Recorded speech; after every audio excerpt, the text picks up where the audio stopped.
Halo, kembali lagi bersama saya Rimin Sirihi. Di sini saya akan mempresentasikan SCM saya.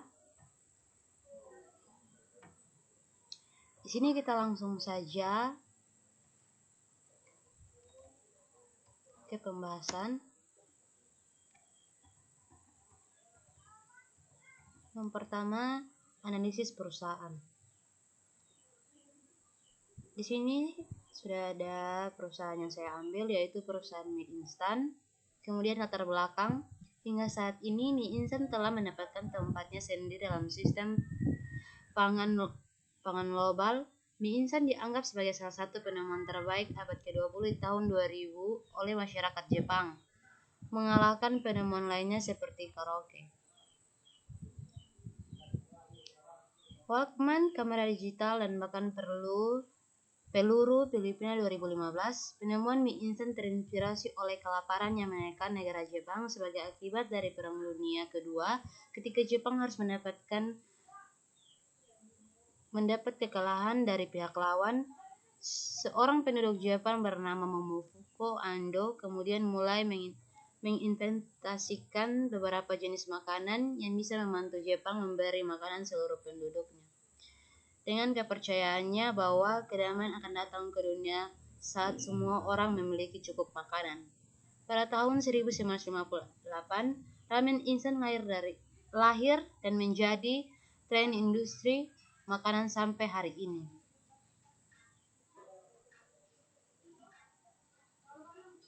Nah, di sini ada proses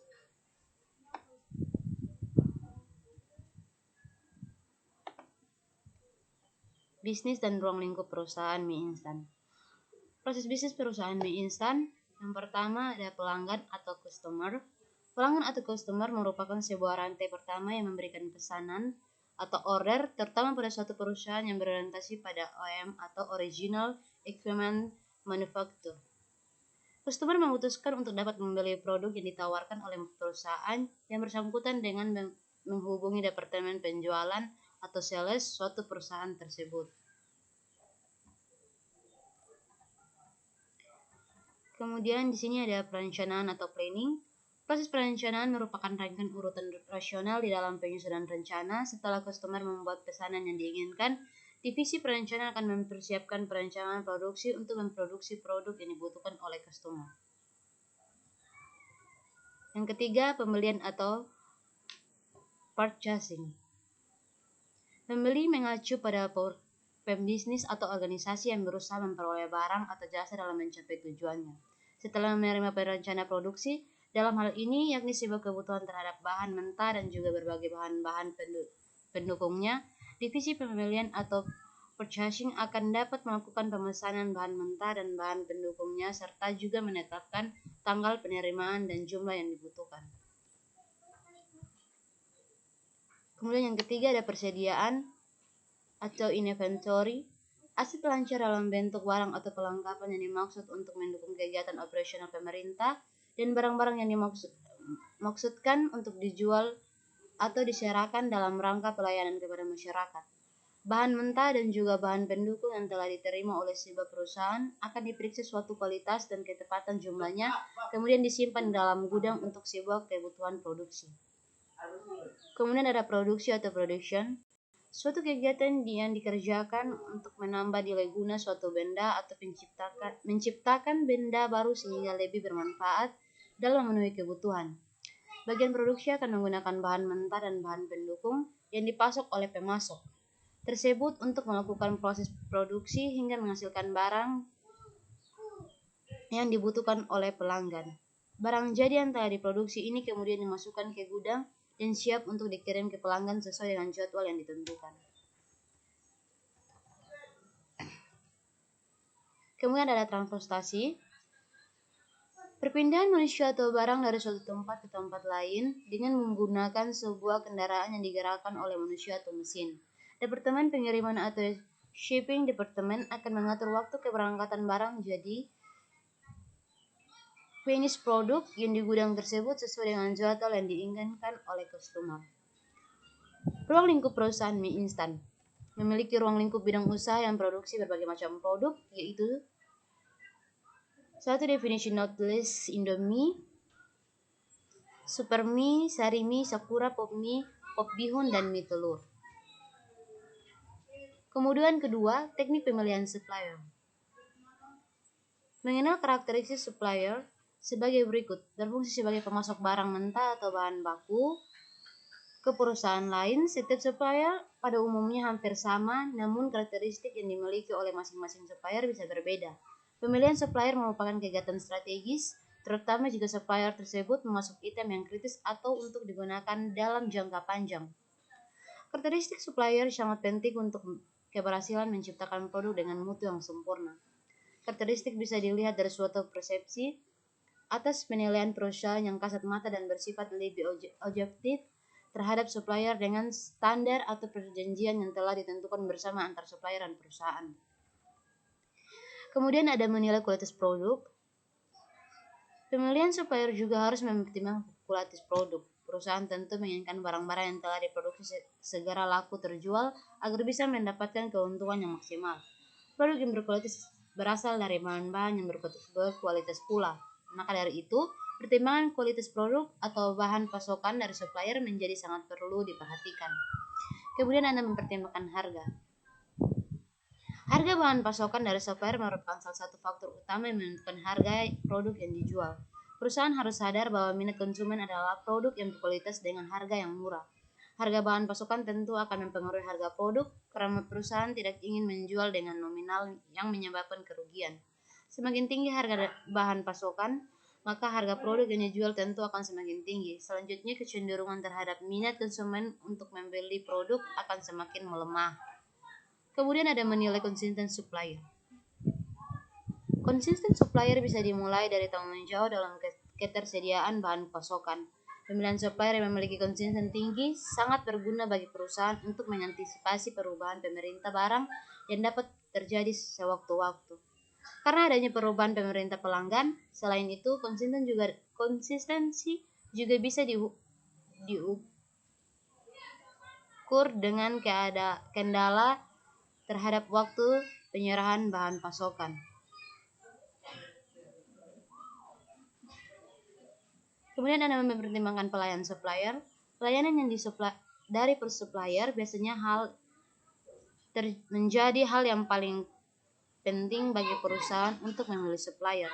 Pelayanan bisa berupa penggantian atas barang yang rusak, petunjuk cara penggunaan bahan, perbaikan peralatan, dan lain sebagainya. Jika supplier dapat memelihara kebijakan persediaannya, maka dipastikan supplier tersebut memiliki karakteristik yang quick response. Memperhatikan lokasi supplier. Pertimbangan yang tidak kalah penting ketika memilih supplier adalah dengan memperhatikan lokasi atau tempat bagi supplier dalam menyediakan bahan pasokan idealnya. Semakin jauh lokasi supplier, maka semakin tinggi pula biaya yang akan dikeluarkan perusahaan untuk memenuhi kebutuhan atas persediaan pasokan. Kemudian yang ketiga, strategi rantai pasokan untuk melakukan pembelian kepada supplier. Opsi strategi yang digunakan perusahaan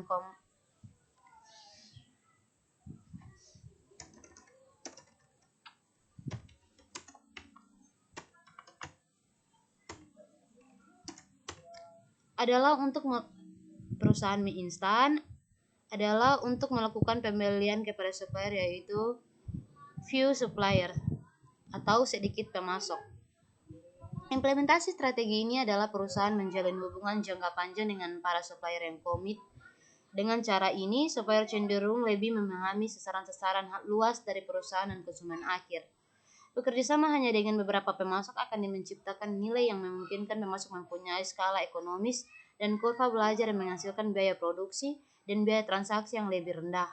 Kinerja atau performa pemasok yang buruk adalah salah satu risiko yang dihadapi perusahaan, sehingga harus mempertimbangkan rahasia-rahasia dagang supplier yang berbisnis di luar bisnis tersebut bersama. Kemudian yang keempat, supply chain dari supplier sampai ke pelanggan. Di sini ada rantai pasoknya, kita bisa lihat. Nah, gambar di atas merupakan struktur rangkaian supply chain yang perusahaan mie instan mulai dari hulu atau upstream hingga ke hilir atau downstream.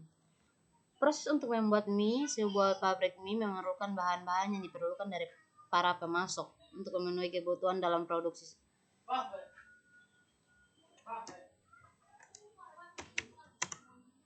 Mie hanya ada beberapa pemasok di antaranya, yaitu yang pertama ada tepung terigu, yang kedua tepung tapioka, yang ketiga air, dan yang keempat alkali. Pemasok tepung terigu diperoleh dari biji gandum yang digiling. Fungsi tepung terigu dalam membuat mie instan antara lain memberi atau membentuk adonan selama proses pencampuran. Tepung tapioka digunakan untuk membentuk tekstur mie menjadi lebih keras sehingga adonan mudah dibentuk sesuai dengan yang diinginkan. Pemasok air digunakan untuk membentuk tekstur adonan dan gluten, mengontrol kepadatan dan suhu adonan, melakukan garam dan bahan-bahan tambahan lainnya, sehingga bahan-bahan tersebut dapat tersebar secara merata dalam adonan.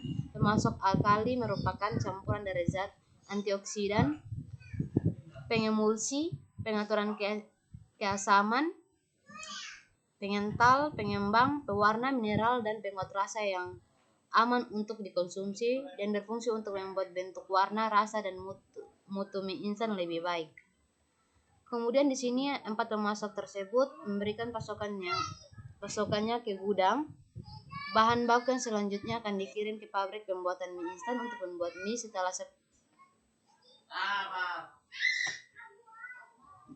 Setelah sudah selesai, maka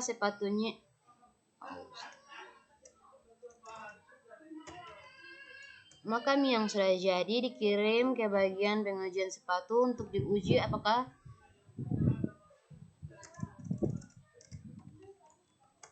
mie yang dibuat sudah sesuai standar atau belum. Setelah mie sudah selesai diuji di bagian pengujian dan pengepakan sudah selesai dilakukan oleh bagian pengepakan kardus, maka mie dan pak dikirim pabrik pengemasan mie untuk dikemas dan diberi label. Setelah selesai, mie yang sudah siap dijual disimpan di gudang. Gudang mie berfungsi untuk menyimpan mie yang sudah siap dijual. Setelah itu, mie yang sudah siap dijual dikirim ke distributor untuk selanjutnya dikirim ke toko pasar Nusantara yang pada akhirnya mie tersebut sampai ke tangan konsumen. Yang kelima, manajemen transportasi dan distribusi. Yang pertama, transportasi udara yaitu pesawat, kemudian yang kedua transportasi darat yaitu mobil, distribusi yang meliputi outbound logistik dan pemasaran, dan reservoir logistik perusahaan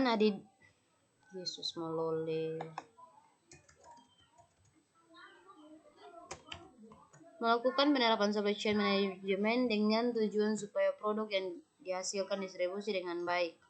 Kemudian yang keenam,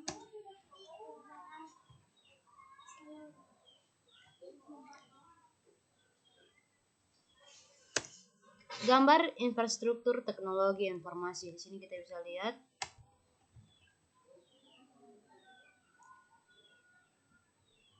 ada bisnis strategi, IT strategi, informasi teknologi, IT service and infrastruktur. Kemudian di sini ada customer service, supply service, enterprise service. Nah, di sini ada kesimpulan. Dari pembahasan di atas, memperoleh kesimpulan yaitu sebagai berikut. Yang pertama, strategi yang dilakukan perusahaan Kompas dalam memperoleh bahan baku untuk membuat produk Kompas yaitu dari tepung terigu, tepung tapioka, air, alkali. Kemudian, strategi yang dilakukan perusahaan mie instan dalam pendistribusian produk mie dari supplier, manufaktur, distributor, retail, atau konsumen, di mana supplier yang memasuk bahan baku mentah seperti karet,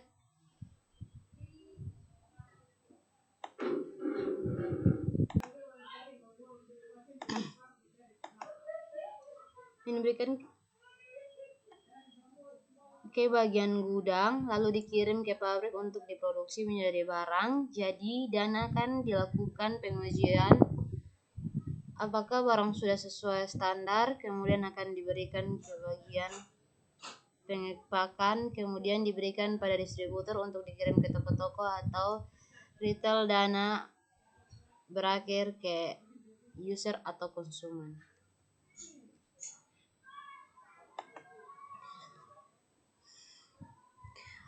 Oke, baik. Di sini saya sudah selesaikan presentasi saya. Mohon maaf jika dalam video ini ada tutur kata yang salah. Mohon dimaafkan. Sekali lagi, terima kasih.